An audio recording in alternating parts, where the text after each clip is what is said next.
The old man will pay for everything until he goes to the nursing home. My son-in-law mocked, and my daughter laughed. I stayed silent. The next day, my daughter panicked. "Dad, I'm embarrassed at the store. You didn't pay my credit card bill?" My answer made him freeze. "I'm glad to have you here. Follow my story until the end and comment the city you're watching from, so I can see how far my story has reached. My name is George, and I'm 59 years old. Until last Sunday, I believed I still had a family that respected me. I was wrong.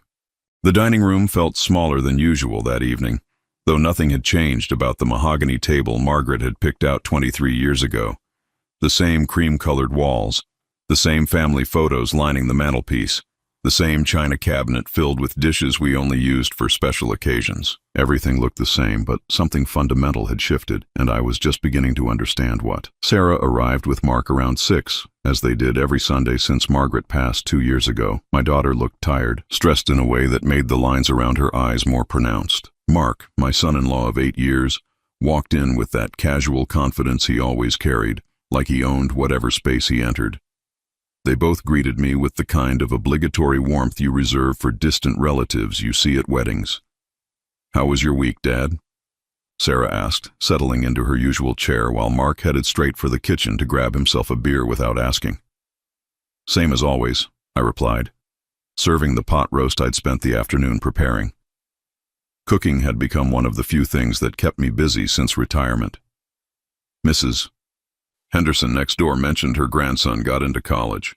Full scholarship. Mark returned with his beer and a smirk.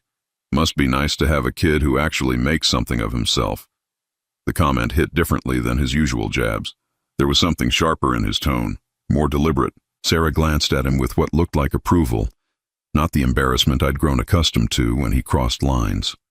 "Mark," I said carefully, "Tommy's doing well in community college. He's working hard." Tommy was Sarah's son from her first marriage, now 19 and living with his father across town. He'd always been a good kid, respectful, the kind of grandson who called on birthdays and remembered to say thank you. Mark had never shown him much interest, which I'd always attributed to the typical step-parent dynamic.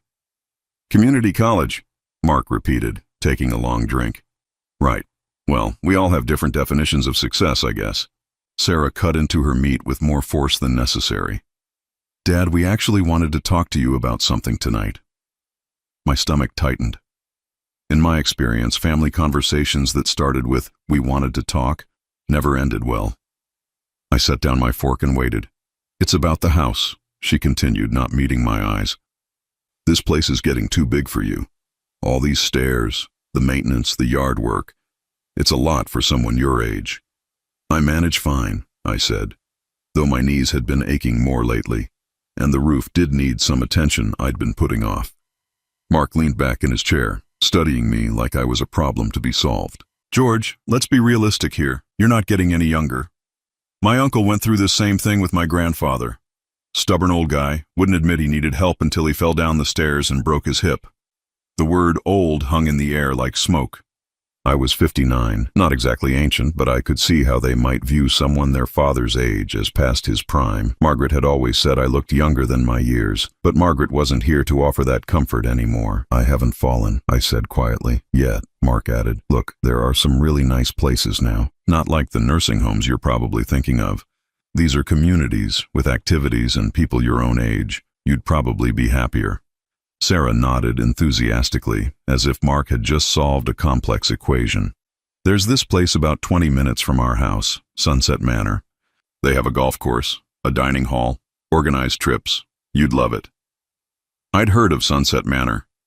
It was the kind of place where families put relatives they didn't want to deal with anymore. Clean, efficient, expensive enough to ease guilty consciences, but ultimately a warehouse for people whose children had moved on with their lives. "I'm not ready for that," I said, my voice steadier than I felt. Mark's expression shifted, patience giving way to irritation. "When will you be ready, George? When you're 90 and can't wipe yourself? We're trying to plan ahead here. Be responsible." "Responsible for what?" "For you," Sarah said, as if it should be obvious. "Dad, Mark and I have been talking, and we think it would be better for everyone if you made this transition while you can still adjust properly." Better for everyone. The phrase settled in my chest like a stone. I looked at my daughter, really looked at her, and saw a stranger wearing Sarah's face. This was the little girl who used to crawl into my lap during thunderstorms, who cried when I taught her to ride a bike because she didn't want to let go of my hand. Now she was discussing my future, like I was a piece of furniture that no longer fit the decor. "I built this house for your mother," I said, my voice barely above a whisper. "We plan to grow old here together." Mark rolled his eyes. "Yeah, well, Margaret's not here anymore, is she? Time to face reality." The casual cruelty of it took my breath away. Sarah didn't even flinch. If anything, she looked relieved that Mark had said what she couldn't. I excused myself to get dessert from the kitchen, mainly because I needed a moment to compose myself. Standing at the counter, cutting into the apple pie I'd made that morning, I could hear them talking in low voices. I couldn't make out every word, but I caught enough. Stubborn as hell. Not going to be easy. Sooner we deal with this. When I returned with the pie, they were sitting closer together, presenting a united front. The message was clear. They'd made their decision, and my input was merely a formality. "This pie looks delicious, Dad," Sarah said with forced brightness. "You really shouldn't go to so much trouble for us." "It's no trouble," I replied automatically, though the words felt hollow. Mark took a large bite and grinned. "Hey, maybe they'll let you bake at Sunset Manor. I bet the old folks there would love this." They laughed together, and I felt something inside me break. Not dramatically, not with any great revelation, but quietly, like a thread finally snapping after being pulled too tight for too long. I finished my pie in silence while they discussed their upcoming vacation to Bermuda, a trip they'd booked using the credit card connected to my account. They talked about Mark's promotion at the insurance company, about Sarah's plans to redecorate their living room, about everything except the man sitting 3 feet away, who had just been told his life was no longer his own to live. When they left that night, Sarah hugged me the same way she always did, quick and distracted. Mark shook my hand with his usual firm grip and said, "Think about what we discussed, George. We just want what's best for you." I stood in the doorway and watched them drive away in the BMW I'd helped them finance, leaving me alone in the house that was apparently too big for me, surrounded by memories they considered obsolete. That night I sat in Margaret's favorite chair and stared at the family photos on the mantelpiece. There was Sarah's high school graduation, her first wedding, Tommy as a baby, Christmas mornings, birthday parties, all the moments that had defined our family. In every picture, I was there, the constant presence, the provider, the foundation they'd built their lives on. Now I was just an inconvenience to be managed. But as I sat there in the darkness, something unexpected began to stir in my chest. Not despair, though that was there too. Something harder, more determined. They thought I was just a tired old man who could be shuffled off to die quietly while they enjoyed the fruits of my lifetime of work. They had no idea who they were dealing with. The week following that Sunday dinner passed differently than any week since Margaret's death. Where I'd previously filled my days with routine maintenance, reading, and the occasional visit to the hardware store, I now found myself observing, really observing. I started paying attention to things I'd unconsciously ignored for months. The credit card statements that arrived in my name but were opened by Sarah during her visits. The way Mark always seemed to know exactly how much was in my checking account. The casual way they discussed expensive purchases, as if my money was a family resource rather than my personal savings. Tuesday morning I drove to the bank for the first time in over a year. I'd always trusted Sarah to handle the finances since Margaret passed, grateful for one less responsibility during those dark months of grief. Now I was beginning to understand the cost of that trust. Mr. Henderson, the branch manager, Janet, greeted me warmly. "It's been so long. How are you holding up? How are you?" "I'm doing better," I said, which felt true for the first time in months. "I'd like to review my accounts if you don't mind. All of them." Janet's smile faltered slightly. "Of course. Is everything all right?" "Just want to understand where I stand financially. You know how it is when you let someone else handle things for too long." She nodded sympathetically and led me to her office. What she showed me over the next hour made my hands shake with something between rage and disbelief. Sarah had been given power of attorney over my finances 6 months after Margaret's funeral, when I was still deep in grief and barely functional. I remembered signing the papers, though I'd been too numb to read them carefully. At the time, it had seemed reasonable. Sarah was my daughter, she worked in accounting, and I was struggling to manage basic daily tasks, let alone complex financial decisions. The statements revealed a pattern I'd been too trusting to see. Regular transfers from my savings to Sarah's account, always for reasonable-sounding purposes. Home repairs that I now realized had been done to her house, not mine. Medical expenses that seemed oddly frequent given that I rarely saw doctors. Credit card charges at restaurants I'd never been to, stores I'd never shopped at, for amounts that made my stomach turn. Mrs. Patterson explained that you were having some memory issues, Janet said carefully, referring to Sarah by her married name. She said the doctor recommended she handle your finances to prevent any confusion. Memory issues. I'd never had memory issues. I'd been depressed, certainly, struggling with the profound loneliness that comes after losing a spouse of 34 years. But my mind had always been sharp. Did I ever speak to you directly about these arrangements? I asked. Janet shifted uncomfortably. Well, no, but your daughter provided all the necessary documentation. And given the circumstances— What circumstances? Your age, your recent loss, the doctor's recommendation. She trailed off, clearly realizing she'd said something wrong. What doctor? The silence that followed told me everything I needed to know. There had been no doctor's recommendation. Sarah had simply told the bank what they needed to hear to gain control of my money, and they'd accepted her word because it fit their assumptions about grieving widowers in their late 50s. I left the bank with copies of every statement from the past 2 years and a new understanding of just how thoroughly I'd been betrayed. The numbers were staggering. Over $40,000 had been transferred from my accounts to pay for their lifestyle.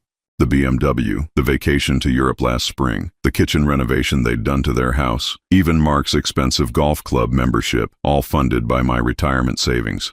That afternoon, I sat at my kitchen table with the statements spread out like evidence in a criminal case. Each transaction told a story of deception, of conversations they'd had about my money while excluding me from the decisions. They'd been planning this for years, positioning themselves to take control of my assets while maintaining the fiction that they were caring for an aging, confused father. But it was Thursday morning that delivered the final blow. I was sorting through the mail when I found an envelope addressed to Sarah at my address. My name wasn't anywhere on it, but it had been delivered to my house. Curiosity got the better of me. Inside was a brochure for Sunset Manor, along with a detailed pricing sheet and application forms. Someone had already filled in my personal information, my financial details, even listed my medical history as including early-stage dementia and increasing confusion about financial matters. At the bottom, in Sarah's handwriting, was a note. Dad's room should be ready by Christmas. Confirm the monthly payment setup. Monthly payment setup. They weren't just planning to put me in a nursing home. They were planning to use my own money to pay for it while they took control of everything else I'd worked for. I sat there staring at the papers until my hands stopped shaking. Then I did something I hadn't done since Margaret's death. I made a plan. Friday morning, I called my old law firm. Not Sarah's friend who'd helped with the estate planning, but the firm where I'd worked as a paralegal for 22 years before retirement. I knew they'd give me honest advice, not whatever version of the truth would be most convenient for my daughter. Robert Chenoweth had been a junior associate when I retired. Now he was a partner. He agreed to see me that afternoon, and when I laid out the situation, his expression grew darker with each detail. George, I have to tell you, this is financial elder abuse, clear as day. Your daughter has systematically deceived financial institutions and potentially forged medical documents to gain control of your assets. Can we fix it? Absolutely. But I need to know how far you want to take this. We can simply revoke her power of attorney and reclaim control of your accounts. Or, he leaned forward, we can make sure this never happens again. What do you mean? Well, let's start with the immediate issue. We can revoke all her access to your accounts today. Change banks if necessary. Set up new accounts she knows nothing about. Then we look at the bigger picture. Robert explained that I could legally reclaim everything she'd taken, demand repayment, even pursue criminal charges if I chose. But there was another option, one that appealed to me more than the drama of a courtroom battle. I could just disappear, I said slowly. Financially, I mean. Make it impossible for them to find or access my money. Robert smiled. That's certainly within your rights. In fact, given what they've planned for you, it might be the most poetic justice. We spent the next 2 hours setting up a completely new financial structure. New bank, new accounts, new credit cards, all in my name only. Robert would be my new financial power of attorney, but only in the event of genuine incapacity verified by multiple independent doctors. My assets would be protected by a trust that Sarah couldn't access or challenge. The most satisfying part was the safety net I created for Tommy. Sarah's son had always treated me with genuine respect, never asking for money or expecting anything beyond the grandfather I'd always tried to be. The trust would ensure his college education was fully funded, with additional support available for graduate school or starting a career. Sarah and Mark would have no say in how that money was used. By Friday evening, I was no longer the confused widower they thought they were managing. I was a man with a plan, secure finances they couldn't touch, and a growing sense of anticipation for what would come next. Saturday morning, I found Sarah in my kitchen, going through my mail as if she lived there. She looked up when I entered, and for a moment I saw a flash of something that might have been guilt before her usual casual entitlement returned. "Morning, Dad. I was just checking to see if your insurance statements came in. You know how you get confused about those." I poured myself coffee and sat across from her, studying her face. This was my daughter, the child I'd raised, loved, supported through every crisis and celebration of her life. The woman who was now planning to warehouse me in a nursing home while she spent my money on vacations. "Find anything interesting?" I asked. "Just the usual bills.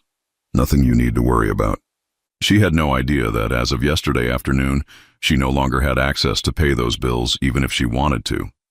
The next time she tried to use one of my cards or transfer money from my accounts, she'd discover that her financial pipeline had been permanently severed. I watched her sort through the mail with the casual confidence of someone who believed she was in complete control of the situation. Soon, very soon, she was going to learn just how wrong she was. But first, I was going to let her try to use my credit card one more time, just to see the look on her face when it was declined. The anticipation was almost unbearable.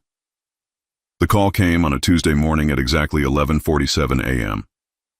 I know the precise time because I was sitting at my kitchen table, drinking coffee and reading the newspaper, when my phone rang with the frantic urgency that only comes from genuine panic. "Dad!" Sarah's voice was shrill, breathless. "Dad, something's wrong with your credit card." I set down my coffee cup slowly, savoring the moment I'd been anticipating for 3 days. "What do you mean, sweetheart?" "I'm at Wegmans, and your card was declined. The cashier said to call the bank that there might be a problem with the account. I have a cart full of groceries and there's a line of people behind me." The embarrassment in her voice was palpable. I could picture her standing there in the checkout line, probably dressed in one of the expensive outfits she'd bought with my money, trying to maintain her composure while the card reader flashed "declined" for everyone to see. "That's strange," I said, injecting just the right amount of confusion into my voice. "Maybe I forgot to pay the bill." "Forgot to pay the bill?" Her voice cracked. "Dad, you never handle the bills. I handle all of that for you, remember?" "Oh, right, I get confused sometimes."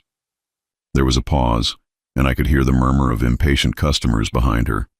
When she spoke again, her voice had taken on that carefully controlled tone she used when she was trying not to lose her temper in public.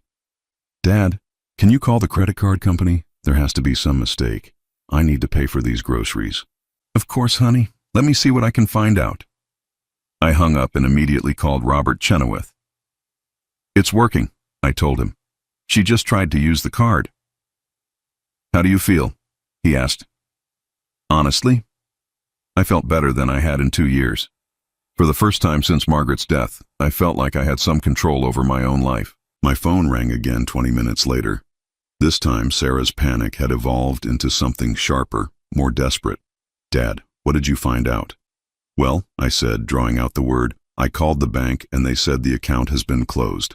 "Closed? What do you mean closed?" "They said someone requested that all the accounts be closed and moved to a different bank.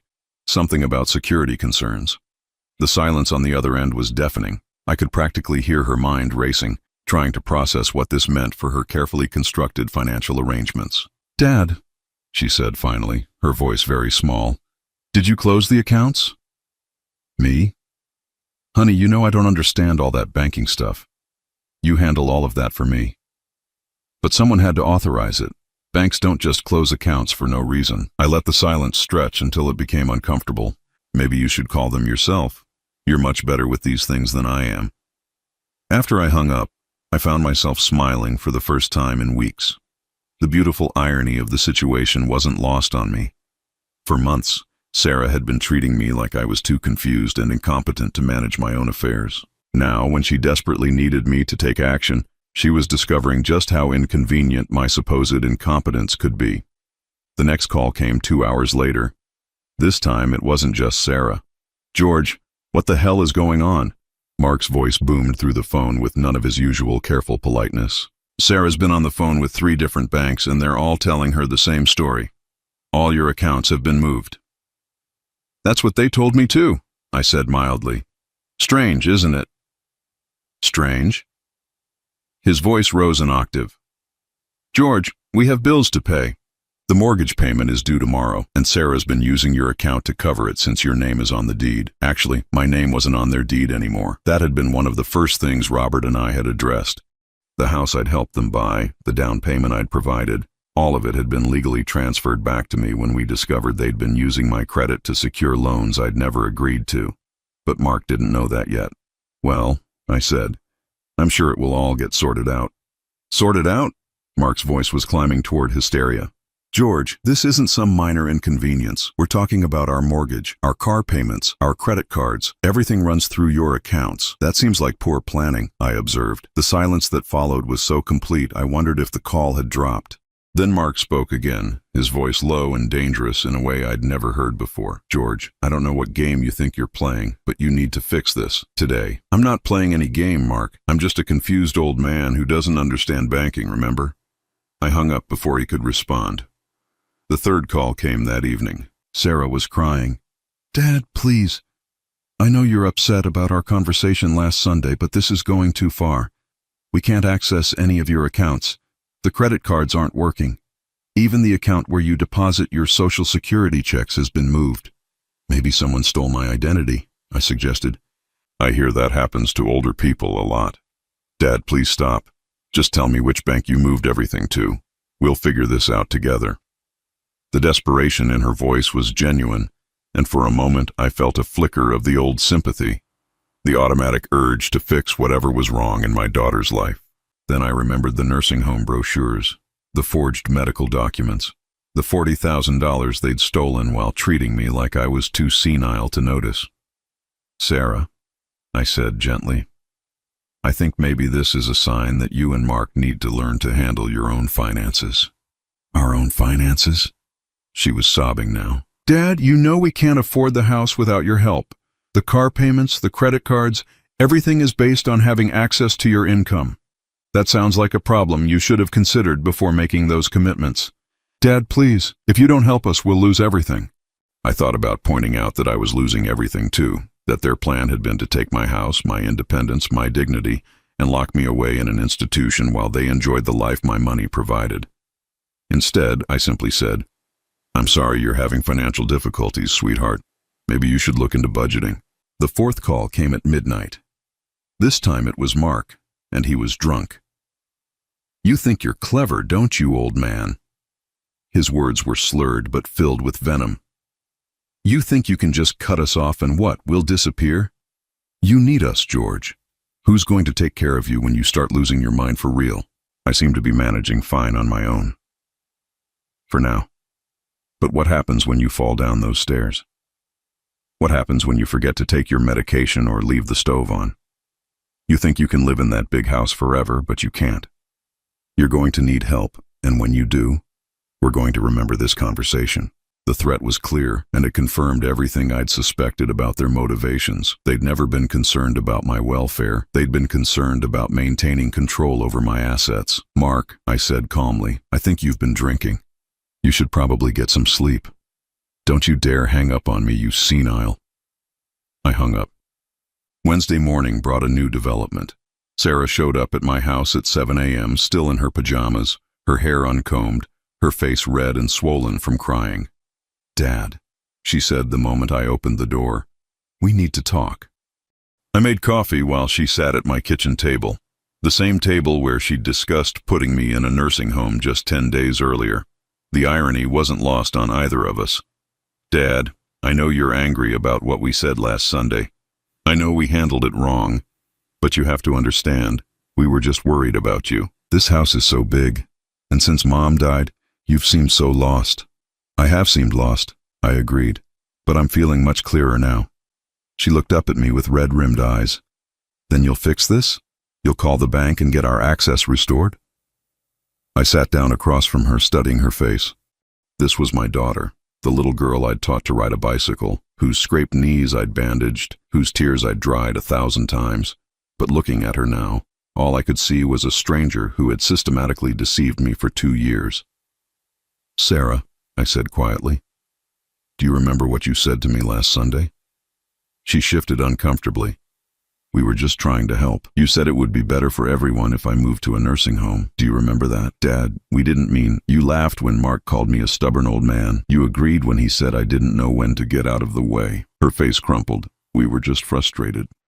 Taking care of you is hard, and we're under so much pressure with the house and Mark's job and taking care of me, I interrupted. Sarah, when exactly have you taken care of me? She blinked, confusion replacing the tears. We come over every Sunday. We handle your finances. We make sure you're eating properly. You come over every Sunday to eat the dinner I cook. You handle my finances by spending my money on yourselves, and the only time you've shown concern about my eating is when you're calculating how much of my grocery budget you can redirect to your own needs. The truth hung between us like a physical presence. Sarah opened her mouth to protest, then closed it again, perhaps finally understanding that her lies had caught up with her. What do you want from us? She whispered. I looked at my daughter, this woman who had planned to warehouse me in a nursing home while she enjoyed the fruits of my lifetime of work, and I felt something I'd never experienced before, complete indifference to her suffering. I want you to leave, I said simply, and I want you to figure out how to pay your own bills. She stared at me as if I'd spoken in a foreign language. Dad, you can't be serious. I've never been more serious about anything in my life. That's when she began to cry in earnest, not the manipulative tears she'd used for years to get her way, but the desperate sobs of someone who had just realized that their safety net had disappeared. But I didn't comfort her. For the first time in her 36 years, I let my daughter cry without rushing to fix whatever was wrong. It felt like freedom. They came back together on Friday evening, and this time they didn't knock. I was in my living room, reading a book about home renovation that I'd picked up at the library, when I heard Sarah's key in the front door, the key I'd forgotten she still had. The sound of her heels clicking across the hardwood floor was followed by Mark's heavier footsteps, and I knew immediately that this wasn't going to be another tearful plea for understanding. Dad? Sarah's voice had a new quality to it, something harder than the desperation I'd heard all week. We need to talk. I set down my book and looked up to find them standing in my living room like a hostile delegation. Sarah was dressed in her best business suit, the navy one she wore to important meetings. Mark had traded his usual casual clothes for a dark shirt and slacks. They looked like they were attending a funeral, which, in a way, they were. Hello, Sarah. Mark. I gestured to the chairs across from me. Please sit down. Mark remained standing, his arms crossed, his jaw set in the stubborn line I'd learned to recognize as his fighting stance.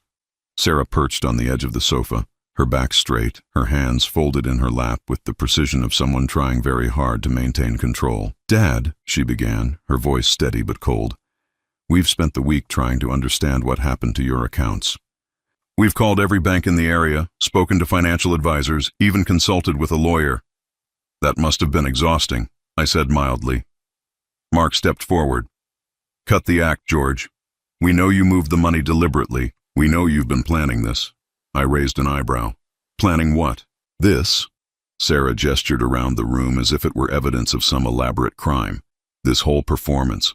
Pretending to be confused, acting like you don't understand what's happening. You've been manipulating us. The accusation hung in the air between us. For a moment I felt a strange urge to laugh. After 2 years of them manipulating me, they were now upset that I had finally learned to play their game. I see, I said. And what exactly do you think I've been manipulating you into? Mark's composure cracked. You know damn well what. You've cut off our access to your money as some kind of revenge for suggesting you move to a retirement community. A retirement community, I repeated. Is that what we're calling nursing homes now? Sarah's cheeks flushed pink. Dad, Sunset Manor is a very nice facility. We weren't trying to get rid of you. No? I stood up and walked to the bookshelf where I'd placed the brochures I'd found in my mail. Then perhaps you can explain these. I handed her the Sunset Manor materials, watching her face as she recognized her own handwriting on the application forms.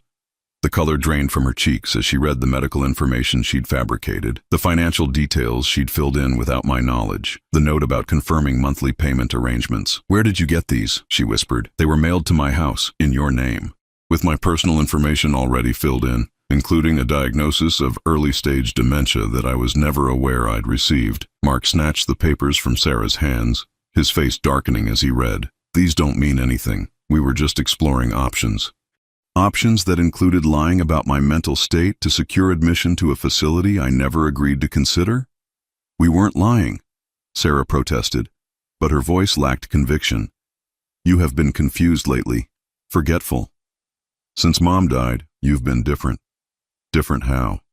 "You forget conversations we've had. You repeat yourself. Sometimes you seem lost in your own house." I stared at my daughter, amazed by her ability to rewrite history to justify her actions. "Sarah, I have never been confused about anything except why my own family was treating me like a burden to be managed." Mark stepped between us, his face red with anger. "This is ridiculous. George, you're 60 years old, living alone in a house that's too big for you, with no real purpose or structure to your life. We were trying to help. By stealing my money?" The words hit the room like a slap. Sarah gasped, Mark's eyes widened, and for a moment no one spoke. "We didn't steal anything," Sarah said finally, her voice shaking. "You gave me power of attorney. You asked me to handle your finances. I gave you power of attorney to help me during the worst period of my grief, when I could barely function. I didn't give you permission to treat my bank account like your personal ATM." I walked back to the bookshelf and pulled out the folder Robert had prepared for me. It contained copies of every transaction, every transfer, every fraudulent charge from the past 2 years. I handed it to Sarah and watched her face as she flipped through the evidence of her systematic theft. $43,000, I said quietly. "That's how much you've taken from my accounts over the past 2 years. Your kitchen renovation, Mark's golf membership, your vacation to Europe, the down payment on your BMW. All of it funded by money you took from a grieving widower who trusted you." Sarah's hands were shaking as she read. "Dad, those weren't personal expenses. Those were family expenses. We're your family." "Family," I repeated. "Is that what you call people who plan to warehouse their father in a nursing home while they spend his life savings?" Mark grabbed the folder from Sarah, scanning the documents with growing alarm. "These numbers are wrong. We didn't take this much. Every transaction is documented," I said. "Every lie you told the bank, every forged authorization, every transfer you made while telling them I was too confused to manage my own affairs." The evidence was overwhelming, and they both knew it. Sarah sank back onto the sofa, her carefully constructed composure finally cracking. Mark continued reading, his face growing paler with each page. "We can pay it back," Sarah said suddenly. "If you're upset about the money, we can work out a payment plan." "With what?" I asked. "Your mortgage payment is 3 weeks overdue. Your credit cards are maxed out. According to the bank records, you haven't made a payment from your own account in over a year." Mark slammed the folder down on the coffee table. "That's because we've been taking care of you. Do you think it's free to drive over here every week? To handle your finances? To worry about your health and safety?" "Taking care of me," I said slowly. "Mark, in the 2 years since Margaret died, how many times have you asked how I was feeling?" He blinked, clearly not expecting the question. "How many times have you helped with yard work or house maintenance, or even offered to fix something that was broken? How many times have you invited me to your house for dinner, or included me in your vacation plans, or treated me like anything more than a source of funding for your lifestyle?" The silence stretched between us, heavy with unspoken truths. Finally Sarah spoke, her voice barely above a whisper. "We thought you were happy with the arrangement." "Happy?" I looked at my daughter, this woman who had once been the light of my life, and felt nothing but profound sadness. "Sarah, you thought I was happy being treated like a confused old man whose only value was his bank account. That's not how we saw you. It's exactly how you saw me. And when my usefulness as a financial resource started to interfere with your long-term plans, you decided to put me somewhere I couldn't cause problems." Mark's anger flared again. "Fine. You want to know the truth? Yes, we were planning to move you to Sunset Manor. Yes, we've been using your money to maintain our lifestyle. But you know what, George? You owe us." "I owe you?" "Damn right you owe us. Sarah spent her childhood taking care of her sick mother while you worked all the time. She sacrificed her college years to stay home and help with Margaret's cancer treatments. She gave up opportunities, relationships, her whole life to be the perfect daughter. And what did she get for it? A father who barely notices she exists unless he needs something. The accusation hit me like a physical blow. Margaret had been sick during Sarah's teenage years, battling breast cancer through grueling rounds of chemotherapy and radiation. I had worked long hours to pay for her treatment, often leaving Sarah to handle responsibilities no teenager should have to bear. "You're right," I said quietly. "I did work too much during those years. I did leave Sarah with more responsibility than she should have had." Mark smiled triumphantly, thinking he'd won the argument. "But," I continued, "that doesn't give either of you the right to steal from me now. It doesn't justify lying to banks, forging medical documents, or planning to commit me to a nursing home against my will." Sarah was crying again. But these weren't the manipulative tears I'd grown accustomed to. These were the desperate sobs of someone who had just watched their carefully constructed world collapse. "Dad, what do you want from us? We're sorry. We made mistakes, but we're your family. You can't just cut us off completely." I looked at my daughter, at this woman who had systematically betrayed my trust while claiming to care for my welfare, and I felt the last vestiges of my parental instinct die. "Sarah," I said gently, "I spent 36 years being your father. I clothed you, fed you, paid for your education, walked you down the aisle at your wedding, helped you buy your house, and supported you through every crisis in your adult life. But somewhere along the way, you stopped being my daughter and became someone who saw me as nothing more than a source of money. That's not true. It is true. And the proof is sitting right there in that folder. 2 years of evidence that you and Mark have been planning my life around your financial needs, not my well-being." Mark stepped forward, his face twisted with rage. "So what happens now? You're just going to abandon your own family?" I looked at him steadily. "Mark, you abandoned me the moment you decided I was too old and inconvenient to deserve respect. You abandoned me when you started planning to put me in a nursing home without asking my opinion.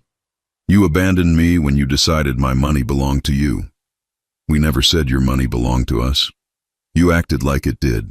Every credit card charge, every bank transfer, every decision you made about my finances without consulting me.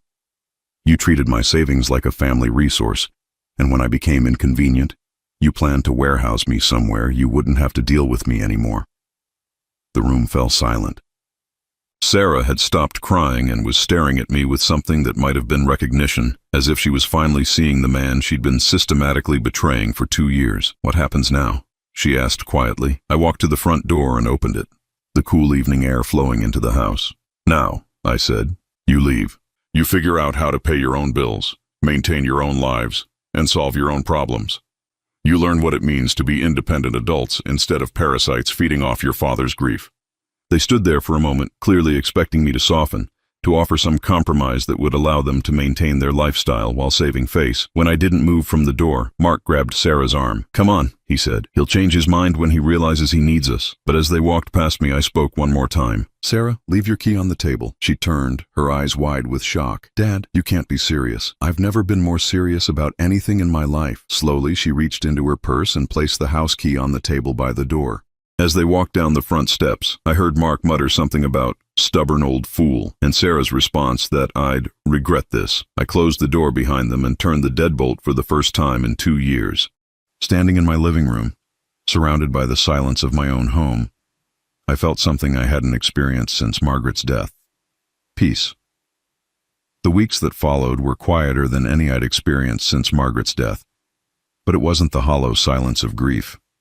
This was the peaceful quiet of a man who had finally taken control of his own life. I established new routines: morning coffee on the back porch, reading the newspaper cover to cover instead of skimming headlines, afternoon walks around the neighborhood, actually noticing the gardens I'd passed by for years without seeing, evening phone calls with Tommy, Sarah's son, who had started calling me regularly since I'd reached out to him directly. Those conversations with my grandson became the highlight of my days. Tommy was 19 now, studying automotive technology at the community college and working part-time at a local garage.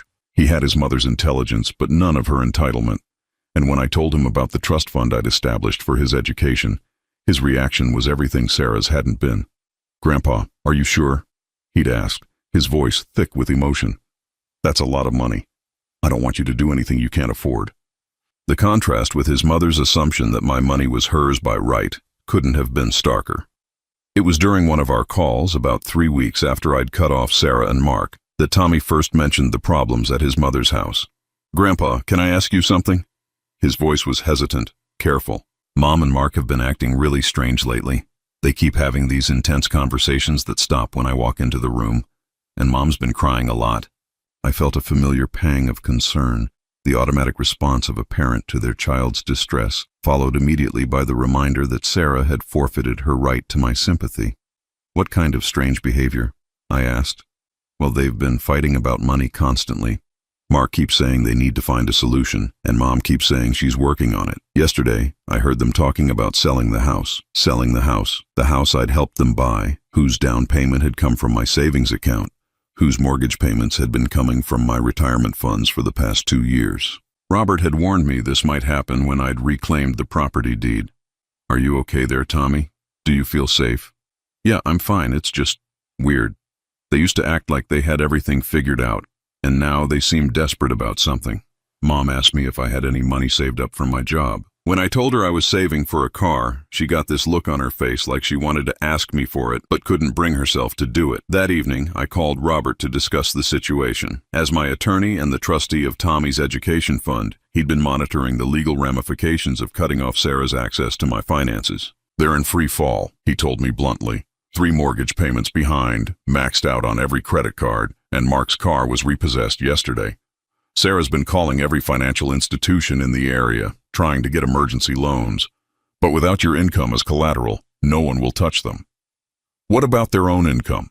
"George, they haven't been living on their own income for 2 years. Between Mark's salary and Sarah's part-time bookkeeping work, they bring in maybe $4,000 a month. Their mortgage alone is $2,800, plus car payments, credit cards, the country club membership, all the lifestyle expenses they've been charging to your accounts. They've been spending almost twice what they earn." The numbers were sobering. I'd known they were financially irresponsible, but I hadn't realized how completely they'd built their lives around my money. "How long can they maintain this?" "Not long. I'd guess another month, maybe 2, before they lose the house." "Sarah's been trying to contact you through intermediaries, by the way. She called my office yesterday claiming there was a family emergency." "What did you tell her?" "That you were unavailable and that all communication should go through official channels." 2 days later, the intermediary arrived in the form of Margaret's sister, Helen, who showed up at my door with the kind of grim determination that suggested she'd been sent on a mission. Helen had always been the family mediator, the one who smoothed over conflicts and kept everyone talking. She was also someone I genuinely respected, which made her presence at my door particularly troubling. "George," she said when I opened the door, "we need to talk." I invited her in and made tea, the same Earl Grey that Margaret had always served when Helen visited. She accepted the cup with a sad smile that told me she remembered too. "Sarah called me," she said without preamble. "She's very upset about this situation with you two." "I imagine she is." Helen studied my face with the careful attention of someone trying to read between the lines. "She says you've cut off all financial support and won't speak to her. She's worried about you, George. She thinks you might be having some kind of breakdown." The irony wasn't lost on me. "Helen, did Sarah explain why I cut off her access to my accounts?" "She said there was a misunderstanding about some nursing home brochures and that you overreacted." "A misunderstanding." I got up and retrieved the folder of bank statements and forged documents. "Take a look at this and tell me if you think it's a misunderstanding." Helen spent the next 30 minutes reviewing the evidence of Sarah's systematic theft.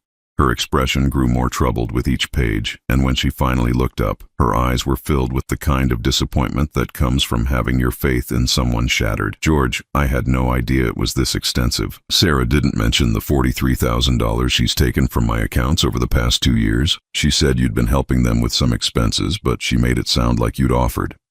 "Did she mention the forged medical documents claiming I have dementia?" Helen's face went pale. "No, she definitely didn't mention that."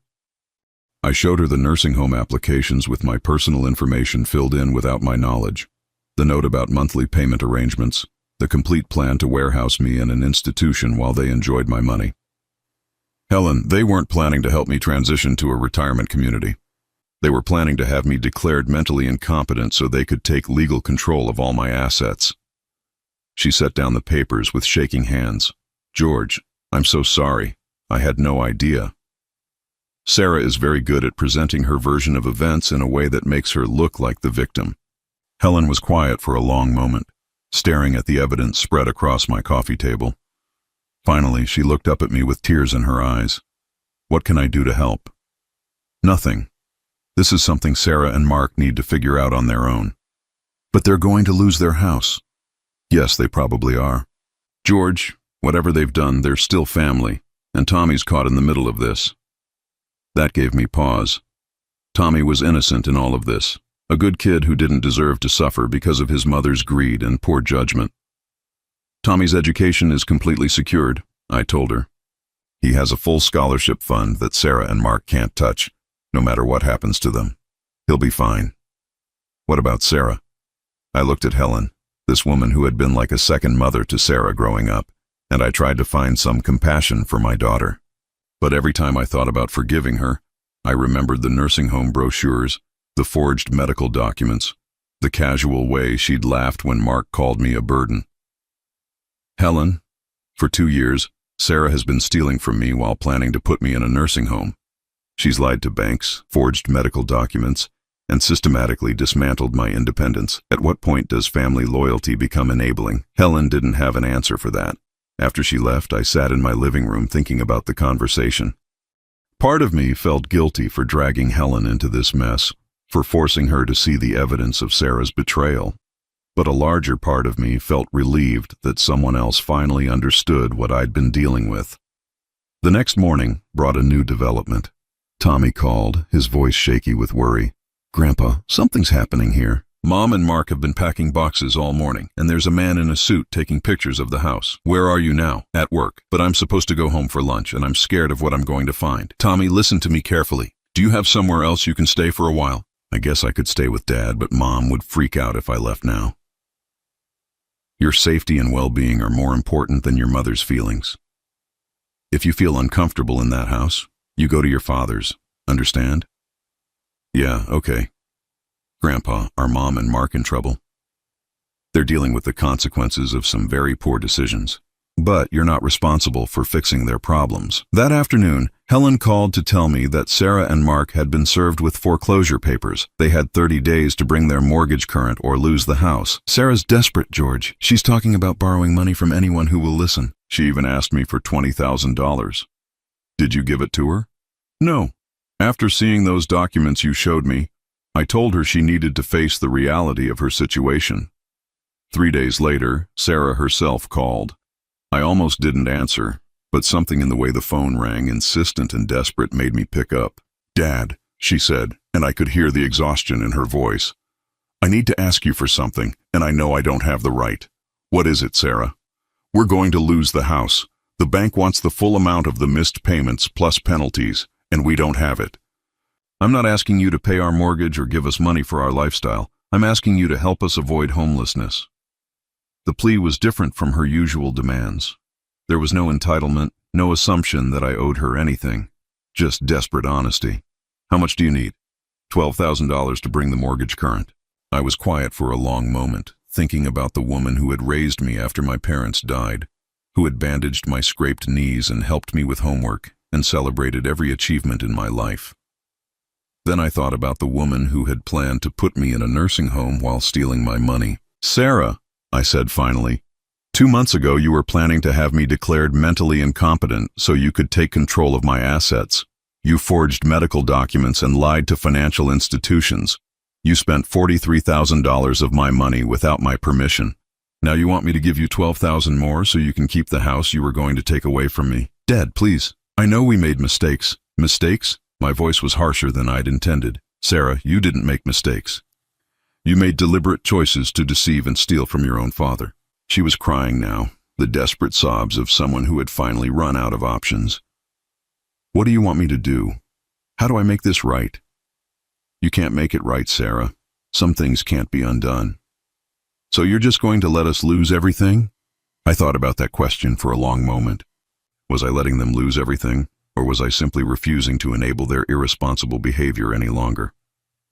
Sarah, you lost everything the moment you decided to treat me like a confused old man whose only value was his bank account. I'm not taking anything away from you. I'm just refusing to continue funding a lifestyle you can't afford. The line was quiet, except for her crying. I'm sorry, Dad. I'm so sorry for everything. I know you are, sweetheart. But sorry doesn't give me back the 2 years of my life you stole, or the trust you betrayed, or the dignity you took away from me. After I hung up, I sat in my living room for a long time, thinking about the little girl who used to fall asleep in my lap while I read her bedtime stories. Somewhere along the way, that little girl had become a woman who saw her own father as nothing more than a source of money. The tragedy wasn't that Sarah and Mark were losing their house. The tragedy was that they had destroyed their family for a lifestyle they couldn't afford, and now they were facing the consequences of those choices. I felt sad for them, but I didn't feel guilty. For the first time in 2 years, I felt like I was exactly where I was supposed to be. 6 months later, I was standing in the garden of my new home, a modest 2-bedroom cottage just 3 miles from Tommy's college, watching my grandson help me plant tomatoes in the raised beds we'd built together the previous weekend. The cottage was everything my old house hadn't been: manageable, comfortable, and filled with the kind of peace that comes from knowing every corner belongs to you completely. No one had keys they shouldn't have. No one was planning my future without consulting me. No one was treating my bank account like their personal fund. Grandpa, are you sure these tomato plants are going to make it? Tommy asked, brushing dirt from his hands. They look kind of small. Give them time, I said, watching him work with the same careful attention to detail that had made him such a good student. Sometimes the strongest things start out looking fragile. It had been Tommy's idea for me to move closer to his college. After the foreclosure, after his mother and Mark had separated, after the dust had settled on the wreckage of their financial collapse, he'd been the one to suggest that maybe I didn't need to live alone in a house too big for one person. Not because you can't handle it, he'd been careful to clarify, but because maybe you might enjoy having family nearby who actually appreciate you. The house sale had gone smoothly. Robert had handled all the legal details, ensuring that the proceeds were safely deposited in accounts only I could access. Sarah had made one last attempt to claim part of the sale money, arguing that she'd contributed to the home's value through the improvements she'd made with my credit cards. Robert had responded with a detailed letter outlining her theft, fraud, and attempted elder abuse. She hadn't contacted us again. Tommy finished planting the last tomato and sat back on his heels, surveying our work. Mom called me yesterday, he said quietly. This was the first time he'd mentioned Sarah in weeks. After the foreclosure, she'd moved into a small apartment across town and taken a full-time job at an accounting firm. Mark had moved back in with his parents, and their divorce was proceeding as amicably as any divorce can when both parties are broke. How is she? I asked, because despite everything, she was still my daughter. Struggling, but maybe in a good way. Tommy frowned, trying to find the right words. She's working a lot, taking responsibility for her bills. She asked me to tell you that she's been going to counseling. That's good to hear. She also wanted me to tell you that she understands why you can't forgive her and that she's not asking you to. She just wanted you to know that she finally gets it. I nodded, not trusting myself to speak. Forgiveness wasn't something I'd thought much about in recent months. I'd been too busy rediscovering who I was when I wasn't being manipulated and stolen from. Do you miss her? Tommy asked. It was a fair question, and one I'd been asking myself. Did I miss the daughter who had laughed at Mark's jokes about putting me in a nursing home? Did I miss the woman who had forged medical documents to have me declared incompetent? Did I miss being treated like a confused old man whose only value was his bank account? I miss who I thought she was, I said finally. I miss the daughter I believed I had. But that person might not have existed for a long time. Tommy was quiet for a moment, pulling weeds from between the plants. She told me once that she never thought you'd actually cut her off.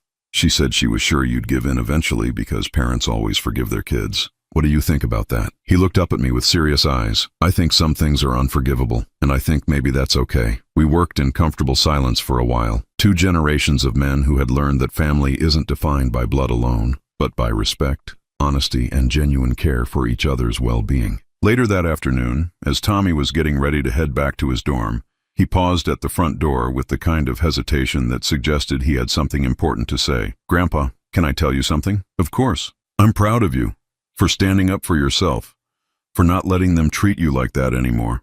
He paused, searching for the right words. I know it wasn't easy to cut off Mom, but watching what you did taught me something important about self-respect. After he left, I sat on my front porch with a cup of coffee, watching the neighborhood come alive with the sounds of evening. Children playing in yards, families gathering for dinner, couples walking their dogs. Normal life, the kind I'd forgotten existed during those 2 years of manipulation and theft. My phone rang, and I was surprised to see Helen's name on the caller ID. We'd spoken occasionally since the day I'd shown her the evidence of Sarah's betrayal, but always briefly, carefully.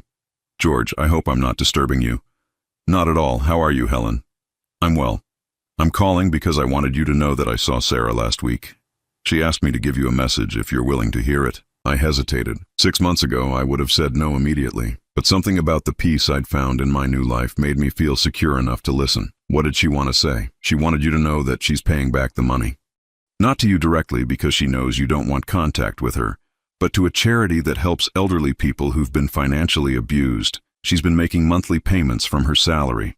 The gesture surprised me, not because it erased what she'd done, but because it suggested she might finally understand the gravity of her actions. She also wanted you to know that she's grateful you secured Tommy's education. She said she realizes now that you were protecting him from her poor judgment. Is she doing okay? Really? Helen was quiet for a moment. She's learning to live within her means for the first time in her adult life. It's been hard for her, but I think it's been necessary. She's taking responsibility for her choices in a way she never has before. After we hung up, I thought about that conversation for a long time.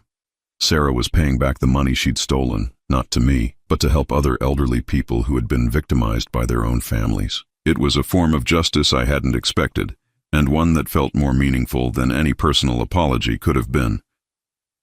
That evening, I called Robert to discuss something I'd been thinking about for weeks. I want to change my will, I told him. Any particular reason? I want to establish a foundation, something that helps elderly people who are being financially abused by family members. I want it funded well enough to provide legal assistance, financial counseling, and support for people who need to escape these situations. Robert was quiet for a moment. That's a significant undertaking, George. Are you sure? I've never been more sure of anything. I had the resources and knowledge to fight back when my family tried to exploit me. Most people in my situation don't have those advantages. What about Tommy's inheritance? Tommy's education and early career support are already fully funded. This would be in addition to that, not instead of it. We spent the next hour discussing the legal framework for what would become the Margaret Henderson Foundation for Elder Financial Protection, named after my late wife, who had always believed that family should be a source of support, not exploitation. A year later, I stood in the foundation's first office, a small but efficient space staffed by 2 attorneys, a financial counselor, and a victim advocate. In our first 12 months of operation, we'd helped 37 elderly people escape financial abuse, recovered over $200,000 in stolen assets, and provided legal representation to families who couldn't afford to fight back against their exploitative children. The irony wasn't lost on me that Sarah's theft had led to something that would help countless other families avoid the same betrayal. Her monthly payments to the foundation continued steadily, and while we'd never spoken directly about it, I knew she understood that this was her path to redemption, not through my forgiveness, but through helping others who had suffered what I'd suffered. Tommy graduated from college that spring with honors and a job offer from a prestigious automotive engineering firm. At his graduation party, held in my cottage's backyard, he gave a speech that brought tears to my eyes. I want to thank my grandfather, he said, looking directly at me, for showing me what integrity looks like, for teaching me that sometimes the most loving thing you can do is refuse to enable someone's bad behavior, and for proving that it's never too late to start over and build something meaningful. As I looked around at the small gathering of friends Tommy had made, neighbors I'd come to know, and colleagues from the foundation, I realized something profound. I had found my family. Not the family I was born into or married into, but the family I had chosen, made up of people who valued me for who I was, not what I could provide. That night, as I sat on my porch watching the stars, I thought about the journey that had brought me to this point. The humiliation of being planned for like a piece of furniture, the betrayal of discovering my daughter's systematic theft, the loneliness of cutting ties with people I'd loved my entire life. But I also thought about the strength I'd discovered in myself, the peace that came from living authentically, and the satisfaction of building something meaningful from the wreckage of my old life. My phone buzzed with a text from Tommy. "Thanks for an amazing graduation party, Grandpa. I'm proud to be your grandson." I smiled, typed back, "I'm proud to be your grandfather," and meant every word. The past couldn't be changed. Sarah would always be the daughter who had tried to steal my independence and dignity. Mark would always be the son-in-law who had mocked my age while planning to warehouse me in a nursing home. But the future was mine to write, and I was writing it surrounded by people who saw me as George the foundation founder, George the mentor, George the friend, George the grandfather, who had taught his grandson that self-respect was worth more than family peace. As I turned off the porch light and headed inside, I felt something I hadn't experienced in years: complete contentment with my choices. I had lost a family, but I had gained myself. And for the first time since Margaret's death, that felt like enough. Now I'm curious about you who listened to my story. What would you do if you were in my place? Have you ever been through something similar? Comment below. And meanwhile, I'm leaving on the final screen 2 other stories that are channel favorites, and they will definitely surprise you. Thank you for watching until here.